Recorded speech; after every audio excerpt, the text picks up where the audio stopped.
Hey everyone, welcome to Resilience Unravelled. This podcast is a result of my fascination with subjects like resilience, accountability, burnout, life fulfillment and other life and work-based performance issues, as well as many of the other obsessions I bump into in my life. I spend my time working with highly successful teams, people and organisations, and this podcast introduces their remarkable stories and expertise, as well as my own synthesis of the key issues, strategies, tips, tools and resources to thrive in life. If you find this podcast useful, why not go over to our site qedod.com. If you'd like some resources on how to manage and beat burnout, head to qedod.com/burnout2019 for some goodies. Stay tuned to the end to find out details of how to order a free ebook. Enjoy the podcast. So today I want to talk about tough love leadership, and I know it's a funny term, isn't it? And I think it's probably worth sort of examining where I'm coming from on this before we go too much further. Just sort of take a sideways turn just to get us going. We at QED focus on the idea of wellness and well-being and this idea of the maximisation of potential. And it was interesting because I was doing some work on this recently and looking up the origins of the word wellness, really, in terms of thinking about wellness as a concept that applies to the way we operate at work. And there was a guy called Halpert L. Dunn, MD, in the 1950s, who was the chief of the National Office of Vital Statistics and discussed high-level wellness, which he defined as, quote, an integrated method of functioning which is orientated towards maximising the potential of which the individual is capable, close quote. Now, it's interesting, isn't it, that the idea of wellness is about maximising potential rather than the idea of illness. And I think as we become to start thinking about where I'm going with this idea of tough love leadership, we've come to a state at the moment when we're talking about this idea of mental health, that we're actually discussing mental illness all the time. We're talking in a sense about people's mental illness has been a debilitating idea. Mental health has become this idea that we have to look after people, we have to mollycoddle, we have to somehow treat them like infants. And I think what's happening in a way is that this culture is sort of spreading. It appears, in my view, to be pervasive in schools where we are having kids who are coming out who don't seem very good at the idea or very capable or useful or skilled at the idea of failing or coming second or having strategies to stick at things or really to be able to really be able to cope with the world around them. They seem to have an idealized view of the world which is based on increasing memes of perfectionism.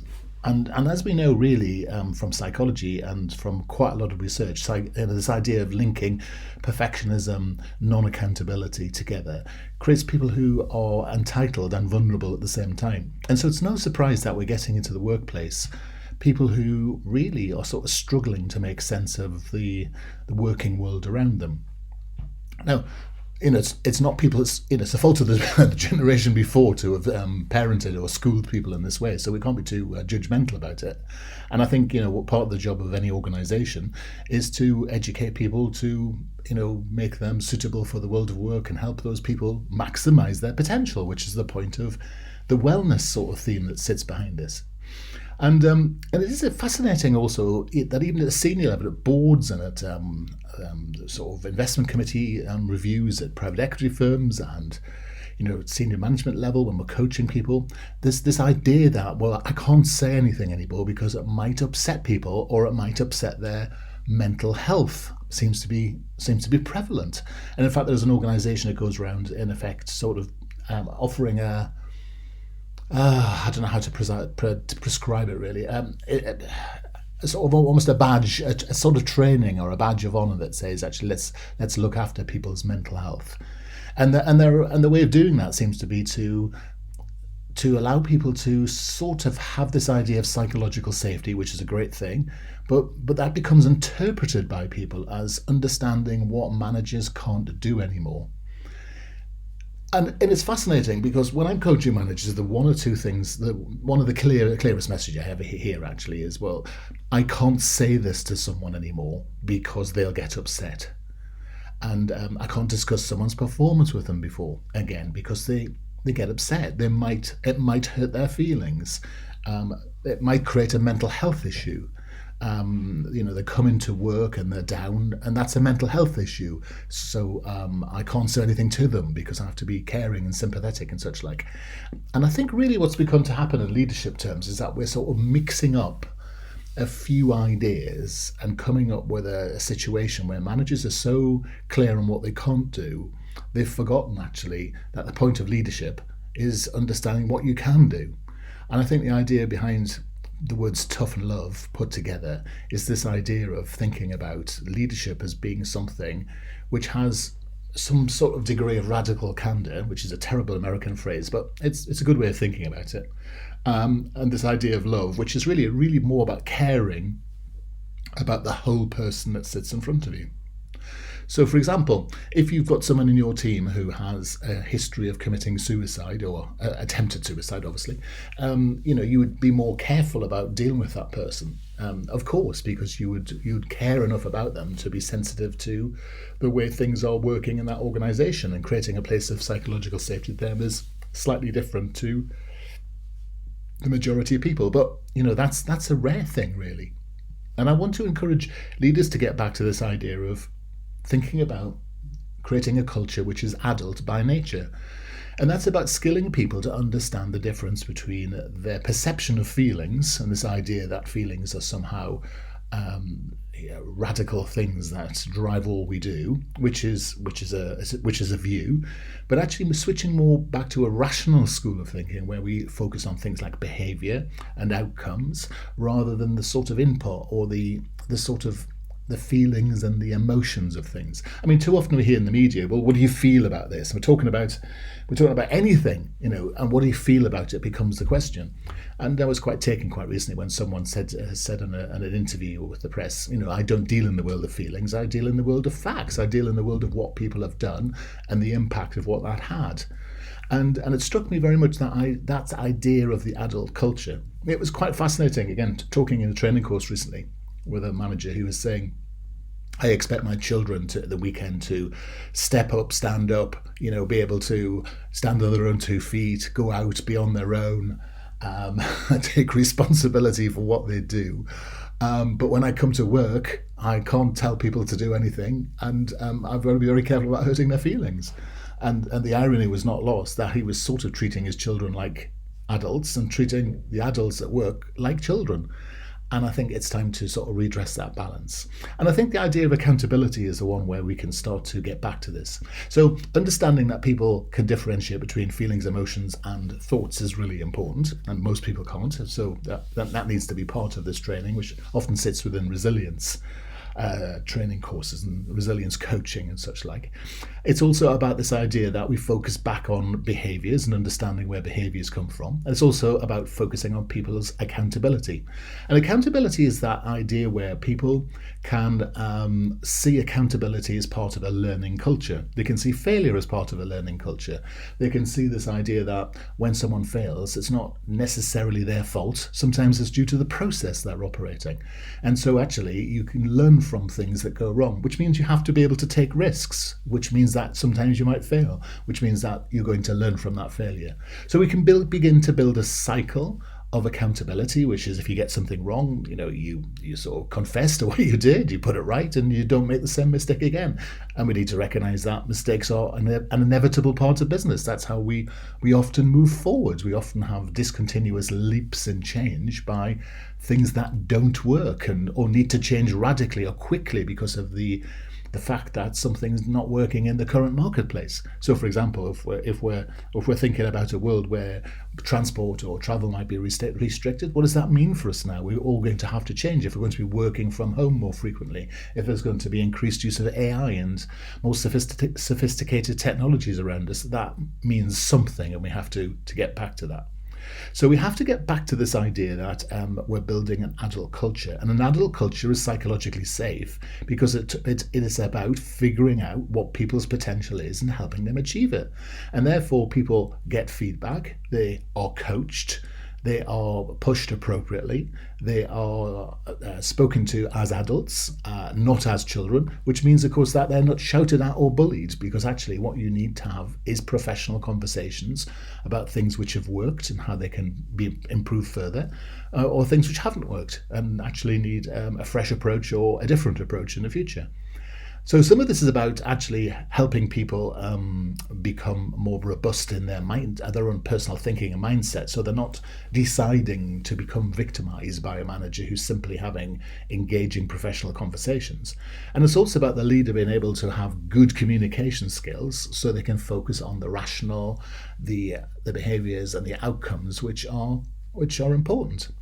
And one of the things which is really important is to understand that we have to look out for behaviours or commentary which is all about this idea of people who are blaming and dwelling, suffering and moaning and whinging in the workplace. And we have to focus people back on instead of the drama of their situation, but their plan and the effects of what they're going to do.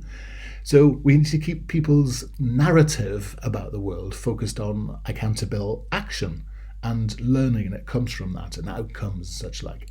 And one of the challenges for a lot of organisations is there's people within them sort of lose their sense of meaning of why they're there, because actually what happens is the organisation works so hard to engage them and look after them and mollycoddle them and cosset them.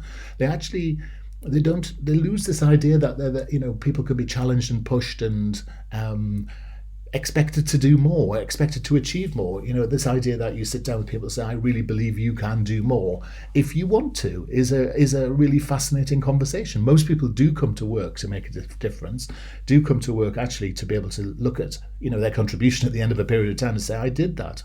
And a leader who can sit down with you and say, I believed in you and look at what you achieved, is fantastic, because accountability is about celebrating success and taking ownership of what you've achieved, as well as just, seeing things as being negative.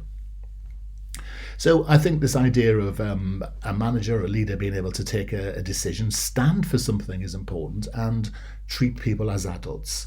One of the things, a trend I've noticed in leadership really is in the sort of popular world, in politics and some larger businesses, is this idea of spotting a trend, running as fast as you can, getting in front of it, and then basically sort of claiming it as your own.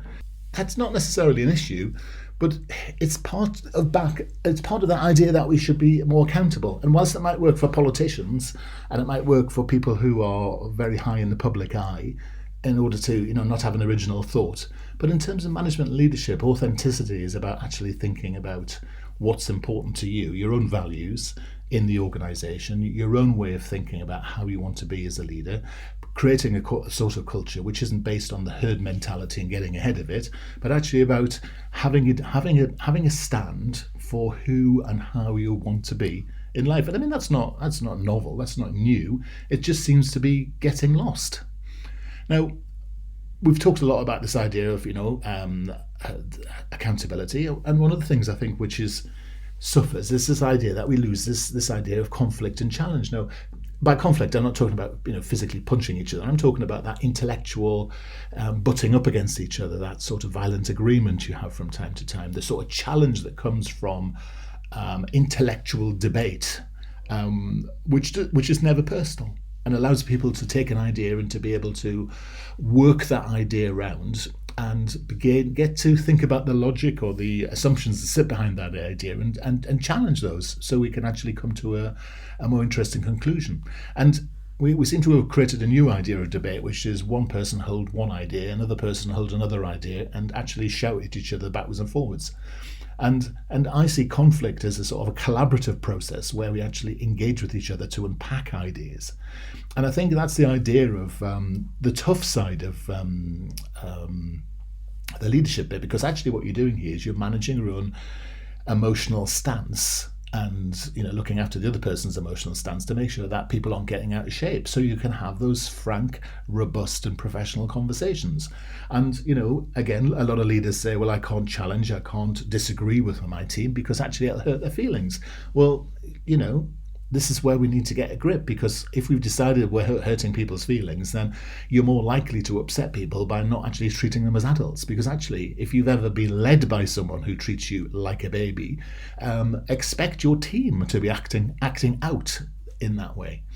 And the idea of be careful what you wish for comes true from time to time. I often talk to these people or coach people, leaders who are telling me they can't do things to avoid hurting people's feelings, but then they're complaining at the behaviour of their teams in meetings and their behaviour in teams in terms of productivity, because people are sort of acting as if they're helpless in order to get attention. So, look at your team, and if you're seeing those sorts of effects, it's probably because you as a leader aren't having that sort of candor, having that sort of accountable relationship.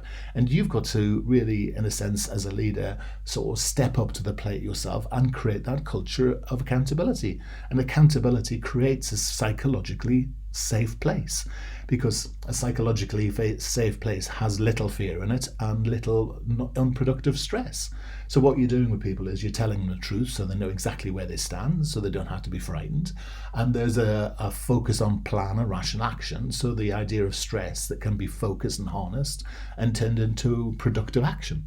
So what we're focusing on here is to how do we build that adult culture that allows the tough love to take place.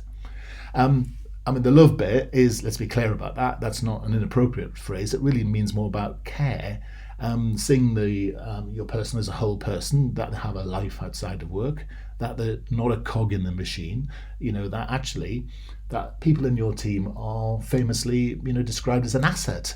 Well, an asset is something that gives back, but only when it has investment in it. And I think we too frequently forget this idea that human assets work in our business, but the best word for a human asset is a person. And we have to get back to this idea of just seeing the whole person sit in front of us, this holistic idea. And people in your team will have bad days and good days in terms of productivity because of what else is going on in their lives. And you, as a leader and a manager, have choices to make about what's acceptable at work given the circumstances that sit within somebody else's life. I often tell the story of a sales manager who was talking to me after and asking me how quickly he should expect a team member to get back to full performance, and because he felt that 2 weeks was enough for someone to have got over the suicide of their partner. And that's just a lack of education, but it's also a lack of care. It's a lack of thinking about other people. It's a lack of, really fundamentally, it's a lack of empathy. And I think empathy is the sort of critical skill here that we need to understand. We need to build empathy so people can see each other as a whole person and begin to figure out, how to make the best of the potential of people around them. And, one of the classic ways that leaders can do this is to look at the processes that they operate and run in businesses. And, the one I always challenge when we put an exercise together where you say, look at the most amount of time you spend doing the least effective practices. And that's always about sitting in a meeting. And, if you're a leader and you want to have an adult culture, then treat people like adults and think about what you're doing in meetings. Stop wasting people's talent in unproductive and unnecessary activities. For example, meetings. And it's interesting that on a survey recent meetings that it was nearly always the case that the leader thought the meeting was productive, but nobody else in the team ever did, because actually what's happening is the leader's having a lovely time showing off, pontificating and wanging on generally, and everybody else is sitting there listening to it, wondering when they're going to get back to the mounting emails in their inbox, usually sent by the leader in the first place. So empathy is the key to be able to think about, when I'm actually using the resources of my team, am I actually harnessing those resources and the people skills and the potential of that team in its best way to get the job done? Because the more productive and efficient you are, the more you can do, or the easier you can do the same amount of work, and therefore leave people the sort of time to be able to invest in themselves. So I think the key message here is we need to just change the nature of this debate. We need to get back to this idea of leadership wellness, which is being focused on potential. It's about being tough in the sense of having the candor to build an agile culture and have the sort of professional relationships you need. And it's about having the sort of care and empathy to be able to see the person as a whole person in front of you, and also recognize, of course, that you are a person yourself and you need time and care and effort as well. And it's often the more senior people who are the least invested in. So I think it's time to change the agenda, and hopefully this podcast is the first sign of that. So have a good day today. Spend 5 more minutes today having some empathy, and then 20 minutes more tomorrow thinking about how you'll build an agile culture. And I'm sure you'll see performance improve. And if you don't, drop me a line, send me a link, and I'm very happy to have a 15-minute coaching call with you and think about your own particular circumstance and how you begin to make these tools and techniques work for you. You can also go to our qedod.com/tough-leadership, and you can then access some free resources, some downloads, some tips, and some other bits and pieces as well. It's been great to chat to you today, and I look forward to chatting to you the next time out. Take care. Thanks for listening today. You can go to our site qedod.com/podcasts and subscribe to hear other titles in our series. Or you can contact us at info@qedod.com to hear and find out more about tough love, leadership, accountability, resilience and burnout. You can go to our site qedod.com/burnout2019 to hear and get access to a load of resources to help you manage and fight burnout. And you can go to qedod.com/free ebook to hear more about the fundamentals of resilience. Until the next episode, keep on thriving.